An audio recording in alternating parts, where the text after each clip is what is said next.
إزاي أقدر أتكلم عن المكان اللي أنا فيه؟ إزاي أوصف الحاجات اللي حواليا؟ هو ده بالظبط اللي هنركز عليه النهاردة.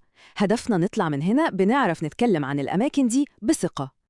طيب عشان نبدأ نوصف أي مكان في الدنيا محتاجين كلمة أساسية كده، كلمة مفتاح هي اللي هنبني عليها كل كلامنا. الكلمة دي هي اللي ما تخلينا نقول فيه كذا أو يوجد كذا. والكلمة السحرية دي هي جبت. في العربي الفصيح معناها يوجد أو هناك، بس إحنا عشان نبسطها على نفسنا خالص بالعامية المصرية هي كلمة واحدة، في. بسيطة جدا صح؟ يعني لما تسمع جبت أعرف إن معناها ببساطة في. وهنا بقى المثال العملي، لما نسمع جملة زي Es gibt viele Diskos in Berlin، ترجمتها بالعامية هتبقى ببساطة شديدة: في ديسكوهات كتير في برلين. شايفين الموضوع سهل إزاي؟ مجرد ما عرفنا معنى Es gibt الجملة كلها نورت وبقى ليها معنى واضح. تمام، حلو قوي. كده عرفنا إزاي نقول فيه. طب الخطوة اللي بعد كده إيه؟ إننا نعرف أسماء الأماكن نفسها عشان نعرف نتكلم عنها. في الجزء ده هنتعلم أهم الكلمات اللي هنحتاجها عشان نتكلم عن أماكن الخروج. أول كلمة معانا هي der Bar. الترجمة الرسمية بتاعت الكتب بتقول الحانة، بس طبعاً في كلامنا العادي كلنا بنقول بار. والخبر الحلو إن الكلمة تقريباً هي، وده بيسهل علينا الدنيا جداً. والمثال ده بيورينا إزاي نستخدمها. احكي إندي باع بالعامية أنا رايح البار، جملة مباشرة وواضحة من الآخر. الكلمة اللي بعدها هي das Café، وبرضه هنا ترجمة الكتب بتقول المقهى، لكن مين فينا بيقول مقهى؟ كلنا بنستخدم كلمة كافيه. وفي المثال ده wir gehen ins Café، الفاعل اتغير، بدل ما كان أنا بقى إحنا، فبقت ترجمتها بالعامية إحنا رايحين الكافيه. يعني مش بس بنتعلم كلمات جديدة، لأ، إحنا بنراجع على تكوين الجمل كمان. ونيجي لكلمة دي ديسكو. هنا برضو مفيش أي مفاجآت.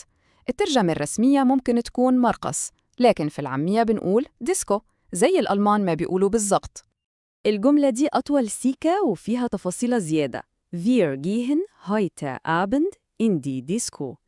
كلمة heute Abend دي معناها النهاردة بالليل، فكده الجملة كلها على بعضها بقت إحنا رايحين الديسكو النهاردة بالليل. وآخر مكان معانا في الجزء ده هو das Restaurant. وهنا بقى الخبر السعيد، إن الكلمة بالعربي الفصيح والعامية زي بعض بالظبط، مطعم، وهي كمان نطقها قريب جدا من الكلمة الألمانية، فدي كلمة سهلة جدا في الحفظ والاستخدام.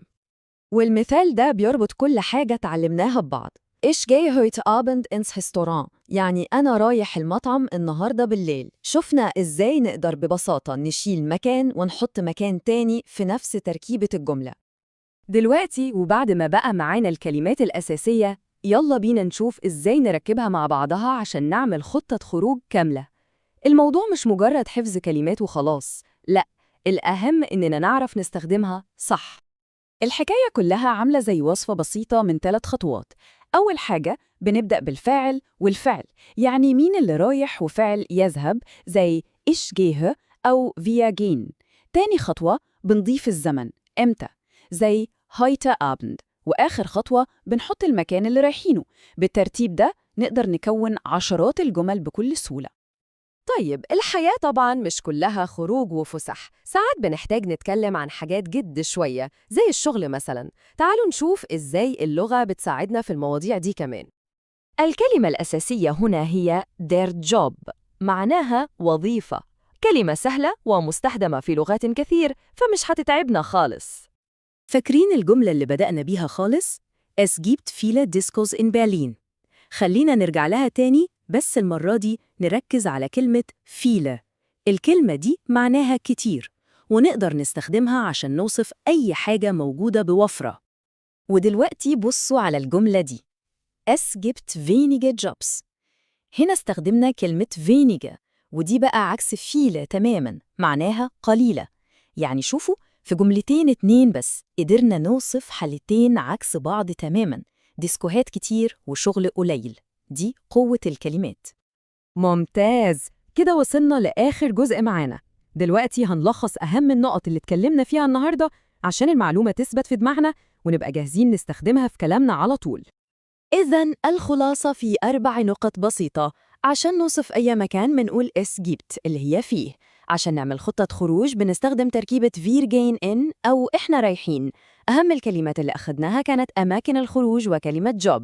وأخيراً الفرق المهم جداً بين viele اللي معناها كثير وwenige اللي معناها قليل.